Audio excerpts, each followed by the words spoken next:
morning! Nandito ako ngayon sa aming school sa aking subject na Politics and Governance.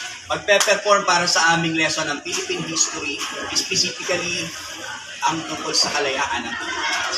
Let's watch this group from grade 11 yung Salazar. 1, 2, 3, go!